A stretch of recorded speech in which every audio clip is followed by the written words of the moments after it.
ಪ್ರಿಯರೇ, ದೇವರು ಒಳ್ಳೆಯವರು, ಒಳ್ಳೆಯದನ್ನೇ ಮಾಡುವವರಾಗಿದ್ದಾರೆ. ಇವತ್ತು ಜನ ಸಭೆಯನ್ನು ಮರೆತು ಬಿಟ್ಟಿದ್ದಾರೆ. ಸಭೆಯ ಬಗ್ಗೆ ಅನೇಕರು ಅಸಡ್ಡೆಯನ್ನು ತುಂಬಿಕೊಂಡಿದ್ದಾರೆ. ಅದ್ಭುತಗಳನ್ನು ಹೊಂದಿಕೊಳ್ಳುವುದಕ್ಕೆ ಬೇಕಾದಂಥ ಎಲ್ಲ ಸಿದ್ಧತೆಗಳನ್ನು ಹೊಂದಿಕೊಂಡು ಈಗ ಸಭೆಯನ್ನು ಮರೆತು ಈ ಲೋಕದ ಕಾರ್ಯಗಳಲ್ಲಿ ಜನ ನಡೀತಾ ಇದ್ದಾರೆ. ಅವರು ತಿಳಿದು ಮಾಡುತ್ತಿದ್ದಾರೋ ತಿಳಿಯದೆ ಮಾಡುತ್ತಿದ್ದಾರೋ ಅದು ಅವರ ಹೃದಯದ ವಿವೇಚನೆಗೆ ಬಿಟ್ಟಂಥ ವಿಷಯ. ಆದರೆ ಕರ್ತನನ್ನು ಹಿಂಬಾಲಿಸುವವರಿಗೆ ತಡವಾದರೂ ದೇವರು ಅದ್ಭುತಗಳನ್ನು ಮಾಡುವವರಾಗಿದ್ದಾರೆ.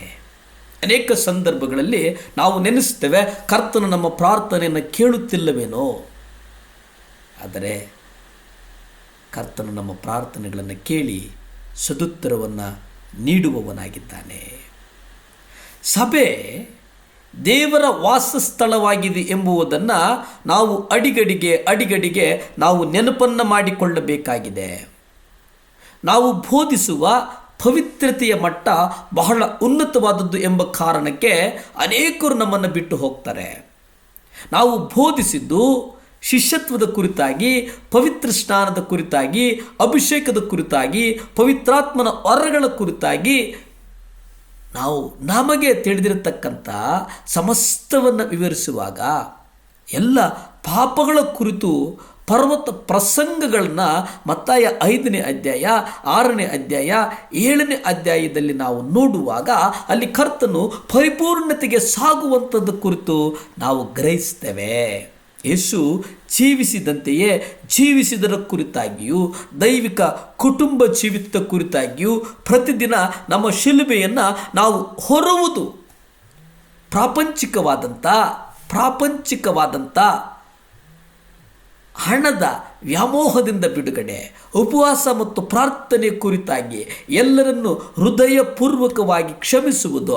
ಯೇಸು ನಮ್ಮನ್ನು ಪ್ರೀತಿಸಿದಂತೆಯೇ ಇತರರನ್ನು ಪ್ರೀತಿಸುತ್ತಾನೆ, ಸ್ಥಳೀಯ ಸಭೆಗಳನ್ನು ಕಟ್ಟುತ್ತಾನೆ ಎಂಬುವಂಥ ಒಂದು ಸತ್ಯವನ್ನು ನಾವು ಅನೇಕರಿಗೆ ತಿಳಿಸಿಕೊಡುವಂಥದ್ದು ಅಗತ್ಯ ಮತ್ತು ತುರ್ತು. ಪ್ರಿಯರೇ, ಯೋಹಾನ ಪತ್ರಿಕೆ 6ನೇ ಅಧ್ಯಾಯವನ್ನು ನೋಡಿ, ಅಲ್ಲಿ ದೇವರು ಸ್ಪಷ್ಟವಾಗಿ ಸಭೆಯ ಕುರಿತು ಹೇಳ್ತಾರೆ. ಹೊರಗಿನ ಅಂಗಳ, ಪವಿತ್ರ ಸ್ಥಳ, ಅತಿ ಪವಿತ್ರ ಸ್ಥಳ, ಬಲಿಪೀಠ, ಪಾಪ ಕ್ಷಮೆ, ನೀರಿನ ದೀಕ್ಷೆ, ಸ್ನಾನದ ಸಂಕೇತ, ಇವೆಲ್ಲವನ್ನು ನಾವು ಅರಿಯಬೇಕಾಗಿದೆ. ಇಂದು ನಮ್ಮ ಸಭೆಗಳನ್ನು ನೋಡುವಾಗ ದೇವರು ನಾವು ಏನಾಗಬೇಕೆಂದು ಬಯಸ್ತಾರೋ ಅದರಿಂದ ನಾವು ಇನ್ನೂ ಬಹಳ ಹಿಂದೆ ಇದ್ದೇವೆ ಎಂಬುದನ್ನು ನಾವು ಕಂಡುಕೊಳ್ಳುವವರಾಗಿದ್ದೇವೆ.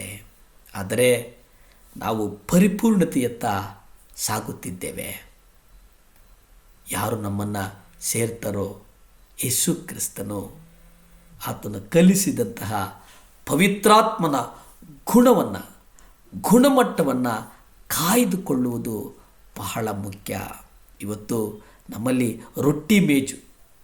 ರೊಟ್ಟಿಯನ್ನು ಮುರಿಯುವಂಥ ಮೇಜೇನಿದೆ, ಕರ್ತನ ಭೋಜನ ಎಂಬುದಾಗಿ ನೀವೇನು ಕರೀತೀರಿ, ನಾವೆಲ್ಲರೂ ಕರ್ತನ ಭೋಜನವನ್ನು ತೆಗೆದುಕೊಳ್ಳುವಂಥದ್ದು ಇವತ್ತು ಅನೇಕ ಸಭೆಗಳಲ್ಲಿ ನಿಲ್ಲಿಸಿಬಿಟ್ಟಿದ್ದಾರೆ. ಬಹಳ ದುಃಖಕರವಾದಂಥ ವಿಚಾರ. ಹಳೆಯ ಒಡಂಬಡಿಕೆಯಲ್ಲಿ ನೀವು ನೋಡುವುದಾದರೆ ದೀಪಸ್ತಂಭದ ಕುರಿತು ನಾವು ನೋಡುತ್ತೇವೆ. ರೊಟ್ಟಿಯ ಮೇಜು, ಧೂಪದ್ರವ್ಯದ ಬಲಿಪೀಠ, ಪವಿತ್ರಾತ್ಮರ ಅಭಿಷೇಕ ಎಂಬುದಾಗಿ ನಾವು ನೋಡ್ತೇವೆ. ದೇವರ ವಾಕ್ಯದ ಅಧ್ಯಯನ ಪ್ರಾರ್ಥನೆ ಎಂಬುದಾಗಿ ನಾವು ಗ್ರಹಿಸ್ತೇವೆ. ಪ್ರಿಯರೇ, ನಾವು ಸತ್ಯದಲ್ಲಿ ನಡೆಯಬೇಕಾಗಿದೆ, ಸತ್ಯ ನಮ್ಮನ್ನು ನಡೆಸಬೇಕಾಗಿದೆ. ಪ್ರಿಯರೇ, ಪ್ರಾರ್ಥಿಸಿಕೊಳ್ಳೋಣ. ಭೂಮಿ ಆಕಾಶಗಳನ್ನು ಉಂಟು ಮಾಡಿದಂಥ ಸರ್ವಶಕ್ತನಾದಂಥ ದೇವರ ಸ್ತೋತ್ರಪ್ಪ. ಮನ್ನಿಸು ಕ್ರಿಸ್ತನೇ. ಯೇಸುವೇ, ನಿಮ್ಮ ರಕ್ತದಿಂದ ನಮ್ಮ ಪಾಪಗಳನ್ನು ಮನ್ನಿಸು. ದೇವ, ಯಾರ್ಯಾರಿಗೆ ವೀಸಾ ಆಗಬೇಕಾಗಿದೆಯೋ, ಯಾರ್ಯಾರು ದೂರ ಪ್ರಯಾಣ ಮಾಡ್ತಾ ಇದ್ದಾರೋ ಅವರೆಲ್ಲರಿಗೂ ನಿಮ್ಮ ಪಾದದಲ್ಲಿಟ್ಟು ಬೇಡ್ತೇನೆ ಸ್ವಾಮಿ. ಯೇಸು ಕ್ರಿಸ್ತನ ರಕ್ತದಿಂದ ವಿಷಗಳು ಹುಡುಕಿಕೊಂಡು ಬರಲಿ ಸ್ವಾಮಿ.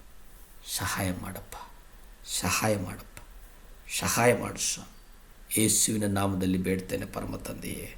ಆಮೇನ್, ಆಮೇನ್.